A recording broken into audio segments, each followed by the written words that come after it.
আছেন? আজ আবার আপনাদের কাছে এসে গেছি লক্ষ্মী পুজোর পরবর্তী পর্ব নিয়ে।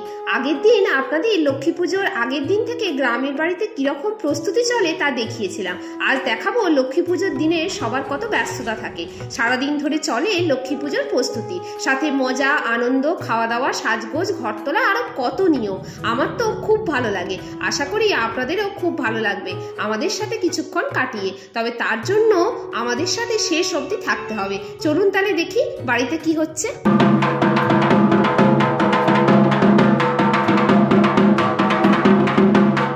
আপনারা দেখতেই পেলেন প্রায় সকাল থেকেই ঢাকি এসে গেছে।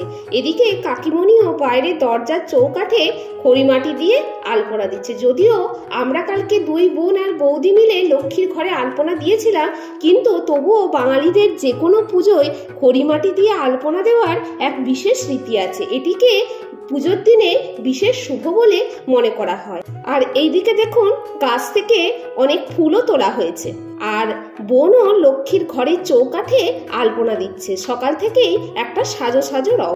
এছাড়াও লক্ষ্মী পুজোর সবকিছু উপকরণই আনা হয়েছে, যেমন ধরুন মা লক্ষ্মীর ফুলের মালা, ফল, মিষ্টি, আরো যা কিছু লাগে। আর এইদিকে সকালের জলখাবারে বেগুনি, ঘুগনি, মিষ্টি, মুড়ি সবকিছু তো ছিলই। আমাদের ভাই বোন বৌদিদের যেহেতু উপবাসের ব্যাপার নেই, মা বাবা কাকিমণি পিসিমণি এনারাই যেহেতু উপবাস ছিলেন, তাই সকাল সকাল স্নান করে একটু খাওয়া দাওয়া করে দিলাম। তারপর এখন কিছু কিছু কাজ করছি আর আপনাদের একটু ঘুরিয়ে দেখাচ্ছি। এইদিকে সবজি কাটাকাটি চলছে, আর সাথে দুপুরের খাবারও রান্না হচ্ছে। পুজোর দিনগুলিতে অবশ্য বাড়ির কেউ রান্না করে না, সব এই রাঁধুনি দাদাই করেন। আজ অবশ্য পুজোর দিন, তাই সম্পূর্ণ নিরামিষ। তাই নিরামিষে ভাত, ডাল, শাকের ঘন্ট, সবজি, পোস্ত, চাটনি, মিষ্টি এইসবই আছে মেনুতে।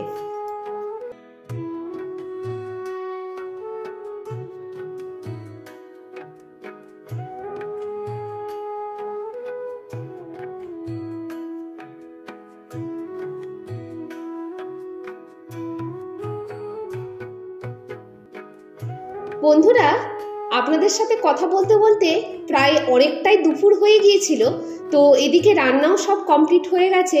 তাই আমরা মাঝখানে একটু খাওয়া দাওয়া করে নিয়ে তারপর স্নান টান করে ফ্রেশ হয়ে শাড়ি পরে চলে এলাম লক্ষ্মী পুজোর কাজ করতে। তো এখন আপনারা দেখতেই পাচ্ছেন আমি মা লক্ষ্মীকে একটু গয়না দিয়ে সাজাচ্ছিলাম, সাথে ফুলের মালা, আরো অনেক কিছু দিয়ে মা লক্ষ্মীকে সাজানো হবে। তো আপনারা দেখতেই পাচ্ছেন যে গয়না পরার পরে মা লক্ষ্মীকে ঠিক কতটা সুন্দর লাগছে, যেন একটা দেবী সত্তা ফুটে উঠেছে। এইদিকে আপনারা দেখতেই পাচ্ছেন একজন ব্রাহ্মণ এসেছেন লক্ষ্মী পুজোর কিছু জোগাড় করতে, আগে থেকে একটু গুছিয়ে নিতে। আসলে এই দিনে ঠাকুরের অনেক পুজো থাকে, তো ওই জন্য একটু ব্যস্ততাও থাকে, তাই আগে থেকে কিছু জিনিস গুছিয়ে রাখলে সুবিধা হয়। আর প্রতিমা পুজো বলে কথা, তাই অনেক রকম ভাবে পুজো হয় এবং অনেক কিছু নিয়ম উপাচার আছে। তো সেই জন্য আগে থেকেই একটু পুজোর যে উপকরণগুলো সেগুলো গুছিয়ে নিলে ওনারও সুবিধা হয়। তাই উনি এসেছেন সবকিছু সুন্দরভাবে গুছিয়ে রাখতে।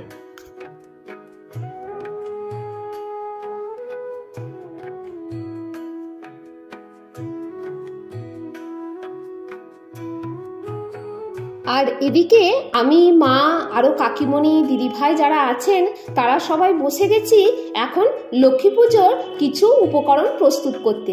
আপনারা সবাই ভাবছেন এটা কি, এটা আমি কি করছি? তো এইটা হচ্ছে, আপনাদের বলি, এটাকে বলে আদিবাসী ডালা, ঠিক আছে? তো এইটা কি করতে হয় যে ওই ঝুড়ির মধ্যে কিছু খইচোড়া নিতে হবে, এবং খইচোড়া নেওয়ার পরে একটি লাটাই মতো প্রস্তুত করা থাকে, সেই লাটাইটি এই খইচোড়ার উপরে রেখে দিয়ে মা লক্ষ্মীর সামনে রাখতে হবে। আর এরপরে আপনারা দেখতে পাবেন যে কুমোর ঘর থেকে কিছু মাটির ভাঁড় আনা হয়েছিল, যেটা আপনাদের আমরা প্রস্তুতি পর্বে দেখিয়েছিলাম। বোন যে মাটির ভাঁড়গুলো রং করছিল ফেব্রিক দিয়ে, এখন সেই মাটির ভাঁড়গুলোতে একটু একটু করে চাল, বিড়ি কলায় তেল দিয়ে মাখানো একটি জিনিস প্রস্তুত করা হয়েছে।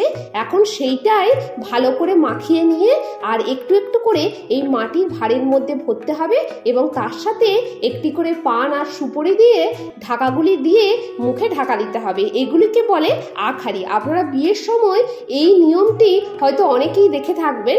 তো আমাদের লক্ষ্মী পুজোর এটা একটা বিশেষত্ব যে আমাদের লক্ষ্মী পুজোতেও এই রকম আখ হাঁড়ি তৈরি করে মা লক্ষ্মীর সামনে রাখতে হয়।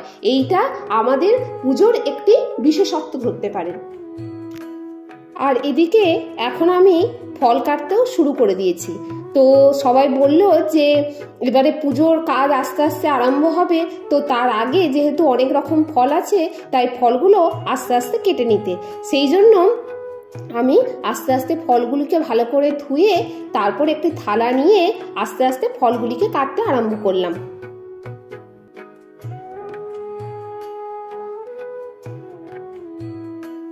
তো আপনারা দেখতেই পাচ্ছেন আমার এদিকে ফল কাটাও প্রায় হয়ে গেছে, আর সাথে মায়ের অন্যান্য নৈবেদ্যগুলো সাজানো হয়ে গেছে। যেমন ধরুন সব রকম ফল, মুরকি, চিড়ে, নারকেল, খাজা, লুচি, মিষ্টি এইসব আর কি, এবং তার সাথে মাকে যে সিদ্ধি দিতে হয় তো সেই সিদ্ধির চাল, আলু, সবজি, কলা এই সমস্ত কিছু সাজানো হয়ে গেছে।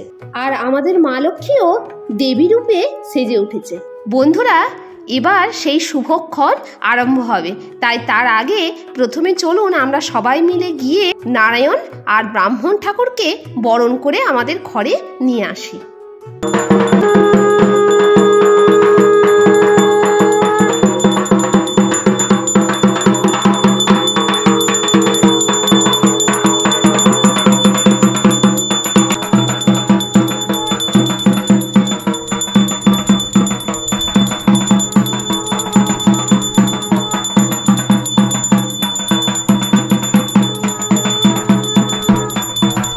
আপনারা দেখতেই পেলেন যে মা জলের থালা দিয়ে নারায়ণ এবং ব্রাহ্মণ ঠাকুরকে বরণ করে নিলেন, সাথে ধূপ, শঙ্খ, ঢাকের আওয়াজ এইসব তো ছিলই।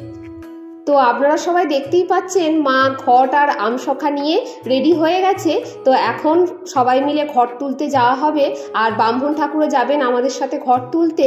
তো সবাই মিলে চলুন তাহলে প্রথমে ঘট তুলে নিয়ে আসি, তারপরে ঘট প্রতিষ্ঠা করে প্রথমে আমাদের ধর্ম ঠাকুরের যে মন্দির আছে সেই ধর্ম ঠাকুরের মন্দিরে প্রথম পুজো হবে, এবং তারপরেই আমাদের যে মেন লক্ষ্মী পুজো সেটা আরম্ভ হবে। আগের দিন আপনাদের ধর্ম ঠাকুরের মন্দির দেখিয়েছিলাম, আজকে আবার দেখাবো কিভাবে প্রথম ধর্ম ঠাকুরের মন্দিরে পুজো হওয়ার পরে আমাদের লক্ষ্মী পুজো শুরু হয়। এটাই হচ্ছে আমাদের পুজোর বিশেষত্ব।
আমাদের ঘট স্থাপন হয়ে গেল।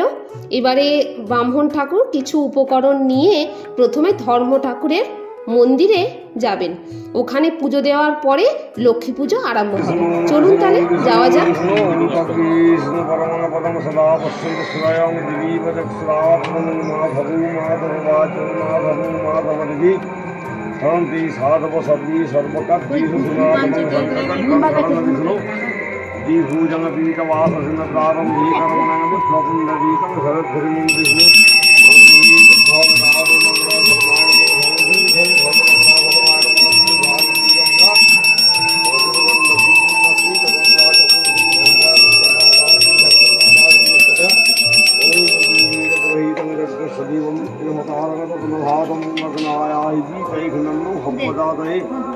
निहता सत्शिवारिन्नदीवीरभिष्टयापु भवन्ति ते सर्वजनादिसमन्त्रण ओम ईतगन्धपुष्पम् ओम धं धुं भगवाय धर्माय नमः ईतभङ्गराधं धं धुं भगवाय धर्माय नमः ईश पुष्पाञ्जलि ओम ईश पुष्पाञ्जलि ओम धं धुं धं धा ओम भगवाय धर्माय नमः ईतगन्धपुष्पम् पंचभक्तदिने शिवाय मीतगन्धपुष्पम् ओम धन्नाधिष्ठात्र महालक्ष्मी नमः ओम पाशस्वरकं भूतसेनभुजमसुमं गौराजं पंचभक्तमातरं रामं कारभुजकं परमापरमलाय शुभे सर्वत्र धर्मदेवी विश्वेश्वर नमस्ते। তো আমরা ধর্ম ঠাকুরের মন্দিরে পুজো দিয়ে এখন ঘরে ফিরে গেলাম। এবার আমাদের লক্ষ্মী পুজো আরম্ভ হবে। তবে আমরা আজ সবাই প্রায় ক্লান্ত হয়ে গেছি, কারণ ধরুন সকাল থেকেই আমাদের পুজোর প্রস্তুতি চলছে, সাথে ধরুন ঘর তুলতে যাওয়ার জন্য আমাদের অনেকটা রাস্তায় হাঁটা হয়েছে। তাই ভাবলাম সবাই একটু ঘুরে আসার পরে ফ্রেশ ট্রেশ হয়ে নিই, তারপরে একটু রেস্ট নিয়ে আবার আমরা লক্ষ্মী পুজোয় বসবো। তো বন্ধুরা, আমরা ভিডিওটা আজ এখানেই শেষ করছি। ফিরে আসবো আবার কিছু সময় পর আপনাদের কাছে। ততক্ষণের জন্য বিদায়। সবাই ভালো থাকবেন, সুস্থ থাকবেন। দেখা হচ্ছে আবার পরবর্তী পর্বে। আর যদি আমাদের ভিডিও ভালো লেগে থাকে তাহলে অবশ্যই আমাদের কমেন্টে জানাবেন কেমন লাগলো আপনাদের আমাদের সাথে কাটিয়ে। তো আজকে এই পর্যন্তই। যদি ভিডিওটি ভালো লাগে তাহলে অবশ্যই লাইক, শেয়ার অ্যান্ড সাবস্ক্রাইব করবেন। ফিরে আসবো আবার নতুন এক পর্ব নিয়ে।